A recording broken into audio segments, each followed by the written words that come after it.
We have fellows who are Jewish or agnostic or various other things. There are people, there are Muslim scientists, there are people of all kinds of backgrounds who agree that Darwin's theory has failed. And so why would you bring religion into it? You don't need religion. This is a red herring, and people who don't have an argument are reduced to throwing sand in your eyes. Well, if the Discovery Institute could get its wish about this subject, what would your wish be? Well, on this subject, as on others, we'd like people to be able to have a robust dialogue and even a debate where the evidence, the best evidence, in this case, the best scientific evidence is made available to people. Well, surely no one questions there should be a debate.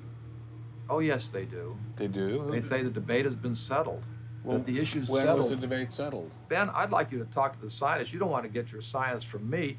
Mr. Chapman claimed ID had nothing to do with religion. So why was my first stop Biola University, formerly known as the Bible Institute of Los Angeles?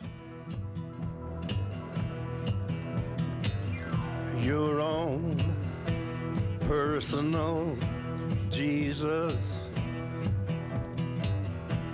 someone to hear your prayers, someone who cares. Footnote in the history of science, the Your inference that own Stonehenge was caused by intelligence. personal These inferences are Jesus, remarkably stable in terms of all the knowledge. someone to hear your prayers, someone who's there.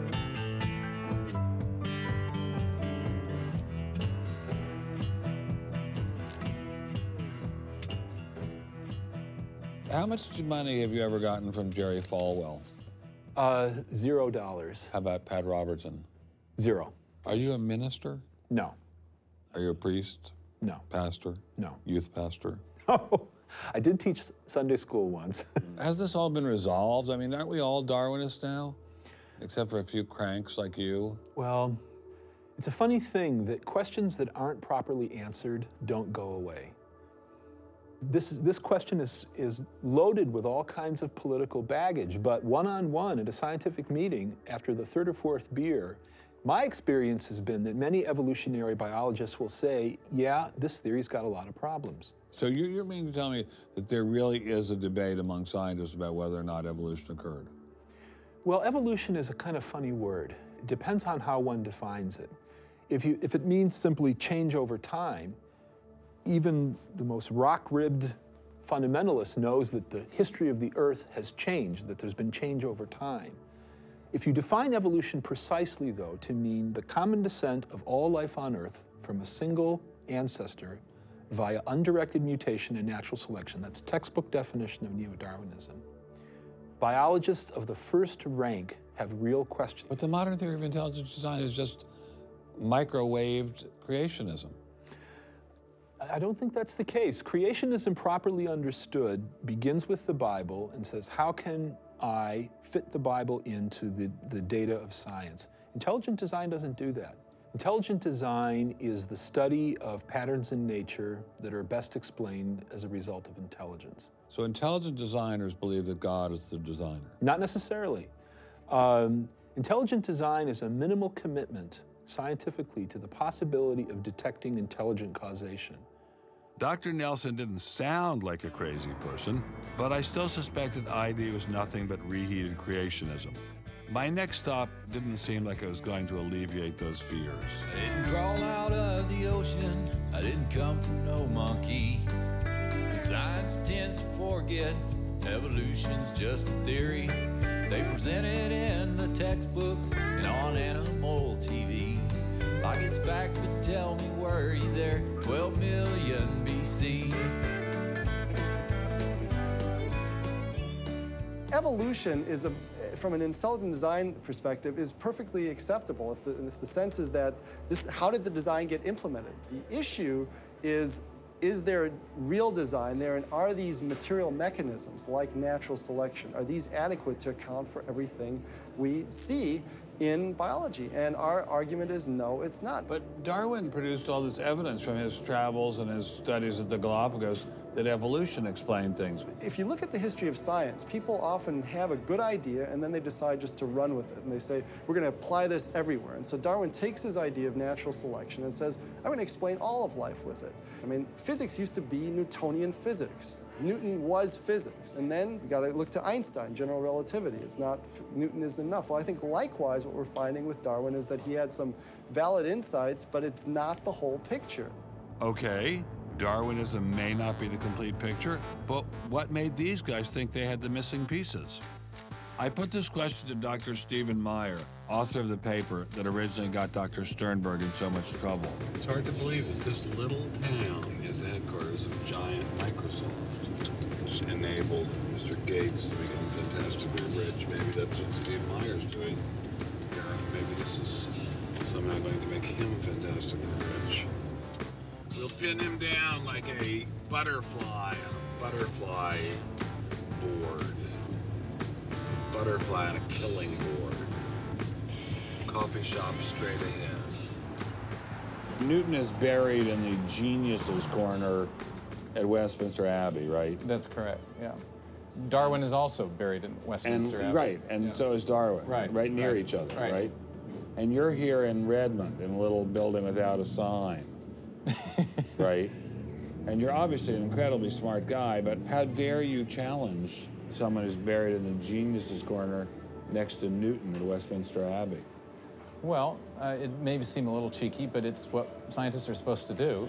When I was in Cambridge, one of my supervisors often advised us to beware the sound of one hand clapping, which was a way of saying if there's an argument on one side, there's bound to be an argument on the other. And what I found in studying the structure of the argument in The Origin of Species is that for every evidence-based argument for one of Darwin's two key propositions, there is an evidence-based counter-argument. Well, but is it a debate? I mean, there's just you and a couple of other guys in a dinky little office downtown, say on one side, and there's the faculties of all the great universities of the world on the other side. Speaking with a great uniform and authoritative voice. Right. Yeah. Well, in any case, the debate really isn't going to be settled by numbers. It's going to be settled by the evidence and the arguments. While I was still in Bill Gates country, Dr. Meyer recommended I check in with molecular biologist Jonathan Wells. What kind of names do they call you? Creationist. What do you say back to them when they say you're a creationist? Well, I usually don't get the opportunity. What's at stake for you personally here? First of all, I love science. I think the way Darwinism corrupts the evidence, distorts the evidence, is bad for science. Well, the other scientists would tell you to just shut up if you love science, okay?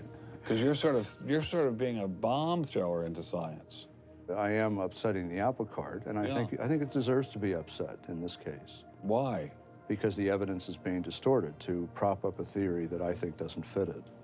Was Darwinism really that bad? Perhaps a change of scenery would give me a fresh perspective. Quand je t'ai vu au coin de la rue, tout est vide, j'ai cru que tous les deux, sous le ciel bleu, nous serions très heureux.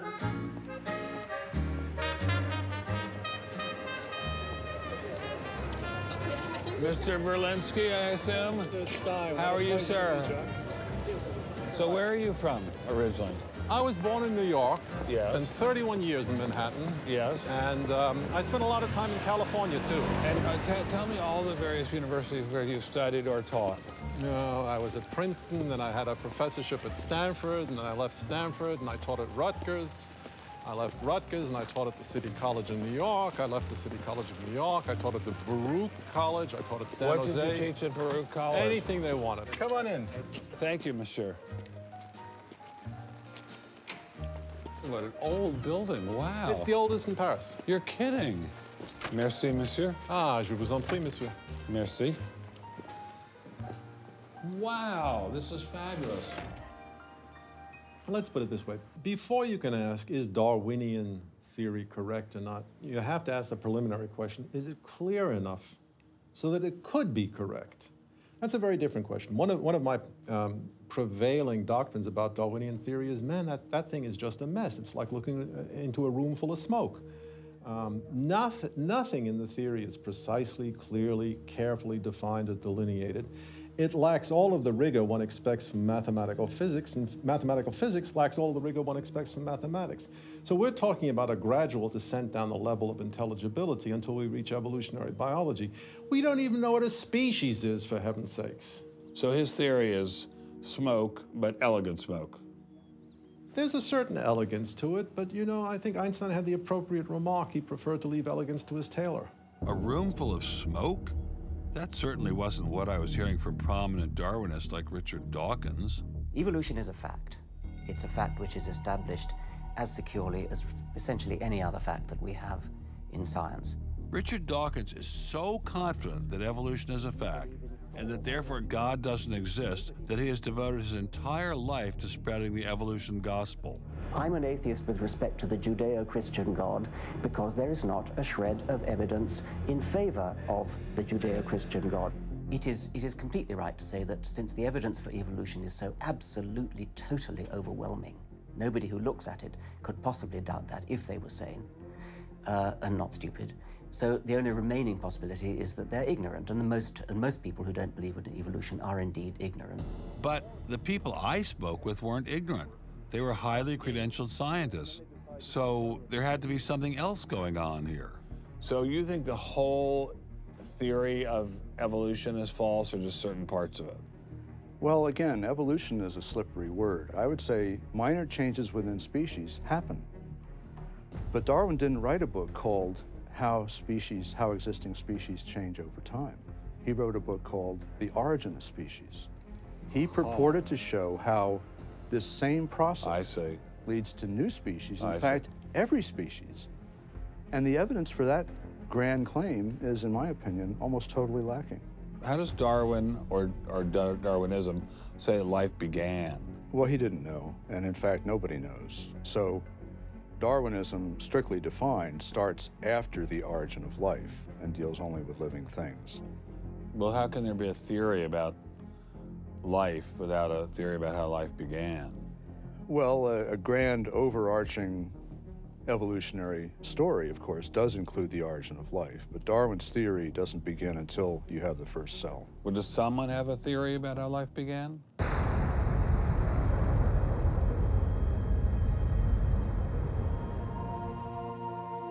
This is the story of a small planet in space called Earth. For a typical Darwinian explanation of how life originated, Dr. Wells directed me toward this documentary.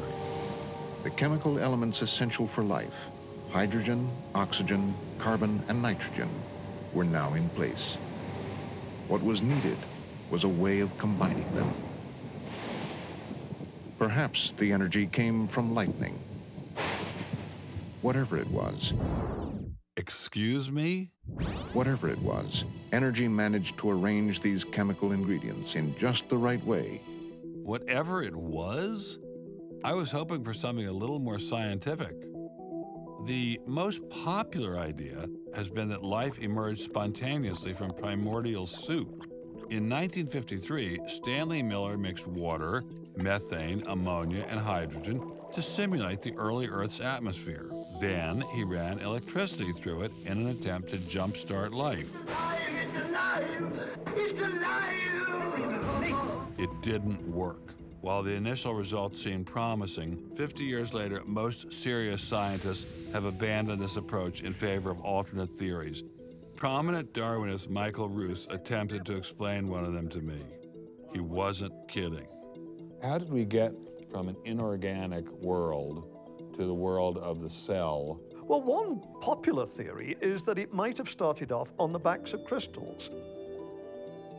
My crystal ball.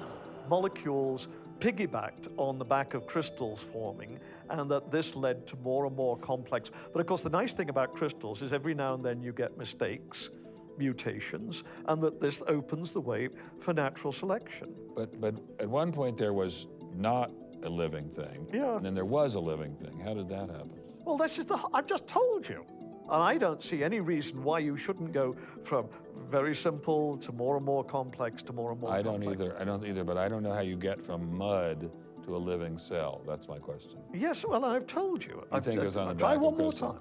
on the backs of crystals. On the backs of crystals is at least one hypothesis, yes. So that's your theory, and you think that is more likely and less far-fetched than intelligent design? I think it is. I wouldn't put Ben Stein's money on Dr. Roos's joyriding crystals, but it did make me wonder, what were the chances of life arising on its own?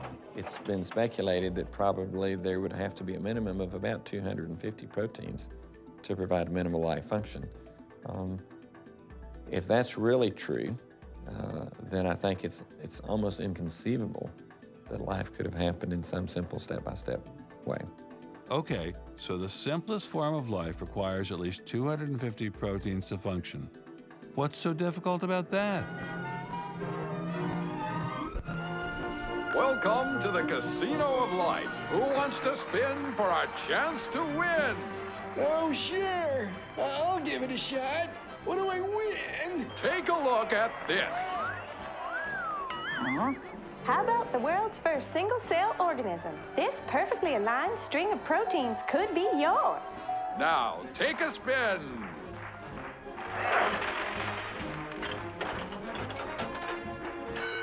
I won. Tina, tell him how many times he needs to do that to win the prize. 250. That's right, folks, and all in the correct order. But that's impossible. We've heard that before, haven't we, Richard? Come on, Mother Nature, do your thing. You stupid machine! I hate you!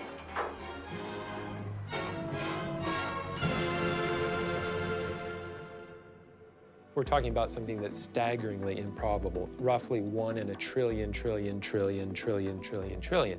Let all of life choose a million, a trillion, a trillion, trillion. The number is essentially zero. Something has to skew nature to choose the ones that work. So, in the game of life, it looks as if the house always wins. Luckily, some serious scientific minds have figured out a way to beat the odds. Directed panspermia. When faced with the overwhelming problem of the origin of life, Nobel Prize winner Francis Crick proposed this theory, that life was seeded on Earth, which basically means aliens did it. Crystals? Aliens? I thought we were talking about science, not science fiction. We don't know what caused life to arise. Did it arise by a purely undirected process?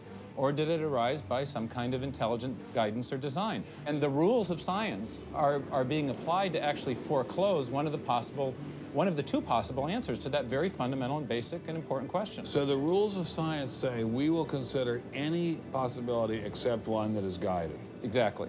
No matter how life began, on the backs of crystals or in the test tube of some intelligent designer, everyone agrees it started with a single cell. But what is a cell? Let me ask you a question. Yeah. Darwin wrote The Origin of Species in 1859, published it in 1859. He had an idea of the cell as being quite simple, correct? Yeah, everybody did. Okay. If he thought of the cell as being a Buick, what is the cell now in terms of its complexity by comparison? A galaxy. If Darwin thought a cell was, say, a mud hut, what do we now know that a cell is? More complicated than a Saturn V. So what is in a cell as far as we know now? A world that Darwin never could have imagined. I needed someone who could give me a glimpse into this world. So we went to molecular biologist Doug Axe. Think of a cell as being a nanofactory, a factory where, on a very small scale, digital instructions are being used to make the components of the factory. Here we have the famous DNA double helix. You can see the two helical strands that are intertwined and wind around each other on the outside of the molecule. This is the material that stores all of our genetic information. In higher life forms, this will be the equivalent of something like a gigabyte of information stored in the molecules that form the individual chromosomes, all packed within the nucleus, which is a tiny fraction of the entire cell size. So what does DNA do? Well, the information in DNA ends up providing the information for sequencing the amino acids to make proteins. We have information in a one-dimensional form that provides the information for a three-dimensional form.